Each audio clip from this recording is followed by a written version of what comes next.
వంటిదిగా మారాలి. ప్రియమైన సహోదరి సహోదరుడా, ఇంకా ఎంత కాలము పాత జీవితాన్ని జీవిస్తా?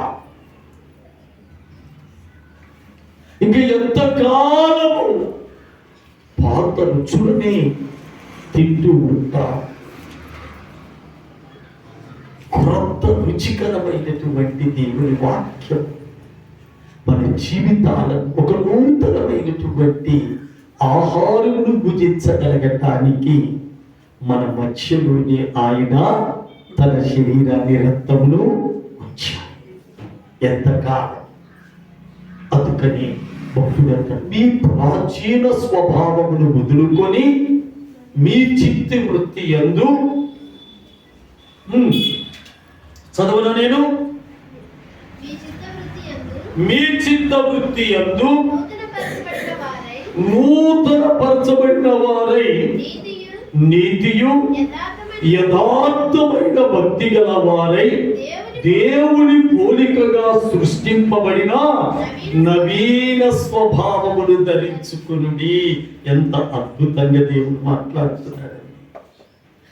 నూతన పరచబడిన వారై, మీ చిత్తి ఉంది, మీ జీవితాల యందు నూతన పరచబడిన వారై నీతియు యథార్థమైన భక్తి గల వారై, యథార్థమైన భక్తి గల వారై మనం ఉంటే మనం ఎవరి పోలికలోకి వస్తామండి?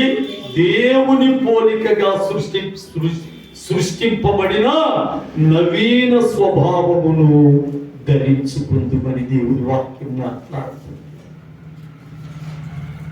దీనికి వెండి బంగారములు అక్కర్లేదు, డబ్బులు కూడా ఇవ్వవలసిన అవసరము లేదు.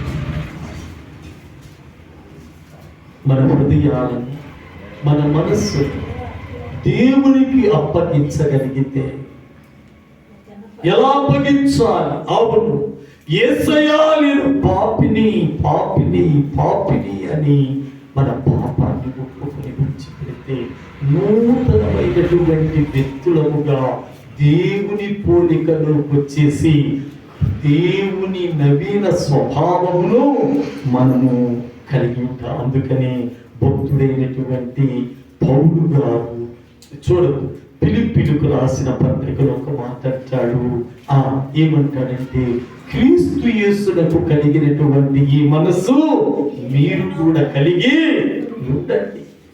క్రీస్తు యేసునకు కలిగిన ఈ మనసు ఎలాంటి మనసు అంటే, ఆయన దేవుని స్వరూపము కలిగిన వాడై ఉండి కూడా దేవునితో సమానముగా విడిచిపెట్టకూడని భాగ్యమని ఎంచుకునలేదు, కానీ దాసుని స్వరూపమును ధరించుకొని తను తానే రిక్తునిగా చేసుకున్నాడు. ఎవరి నిమిత్తము? ఎవరి నిమిత్తము? మనల నిమిత్తం. మనలను ఆయన స్వరూపములోకి మార్చుకోవటానికి, ఆయన పోలికలోకి మనల్ని మార్చుకోవటానికి, ఆయన మనస్సును మనకు ఇవ్వటానికి దేవుడు మనందరి పాపముల నిమిత్తమై తను తానే సిలువలో బలి అర్పణగా తన యొక్క ప్రాణములను అర్పించాడు. అక్కనే దేవుడు చెప్తున్నటువంటి 3 లక్షణాలు. దేవుని పోలికలోకి మనము ఎలా రావాలి అంటే, ఈ నూతన సంవత్సరంలో 3 విషయాలను మీతో మాట్లాడబోయే ముందు దేవుడు ఒక అద్భుతమైనటువంటి వాగ్దానమును మనకిస్తున్నాడు. ఏమిటి వాగ్దానం అంటే, ప్రియమైనటువంటి వారులారా, ఈ నూతన సంవత్సరములో మనము నూతనమైన వారిగా ఈ సంవత్సరము ఆరంభము నుంచి సంవత్సరాంతము వరకు నడవాలని దేవుడు కోరుతున్నాడు.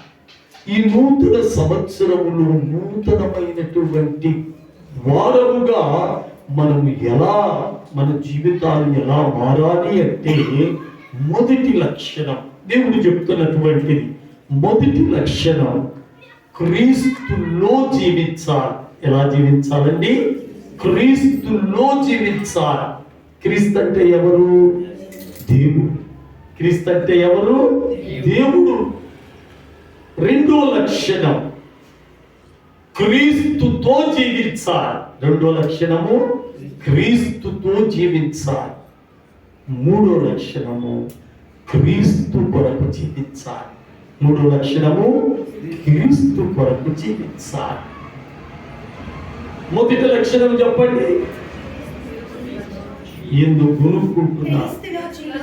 క్రీస్తులో జీవించాలి. క్రీస్తులో ఎలా జీవించాలో దేవుని వాక్యం సెలవిస్తున్నారు. కీర్తనల గ్రంథం మొదటి అధ్యాయం, మొదటి కీర్తన, మొదటి వచనము, 2 వచనము చదవండి. చూడండి, దుష్టుల ఆలోచన చొప్పున నడవక, పాపుల మార్గమును నిలవక, అపహాసకులు కూర్చుండు చోటును కూర్చుండక, యెహోవా ధర్మశాస్త్రమునందు ఆనందించుచు దివారాత్రములు దానిని ధ్యానించువాడు ధన్యుడు. బాగా ఆలోచన చేయండి. క్రీస్తులో మనము జీవించాలి. మనలో క్రీస్తు జీవించాలి అంటే మొదటిగా దేవుడు చెప్పుతున్న మాట ఏమిటంటే, నా పిల్లలారా, నా ఎద్దుకు వస్తున్నారు కదా, నేను పరిశుద్ధుడు కదా, మీరు కూడా పరిశుద్ధులుగా ఉండాలని మీతో మాట్లాడుతున్నాను కదా. అంటే నా సన్నిధిని, నా మందిరమును విడిచి మరలా మీరు ఇంట్లోకి వెళ్ళినప్పుడు మీరు లోకస్తుల మధ్యలో మీరు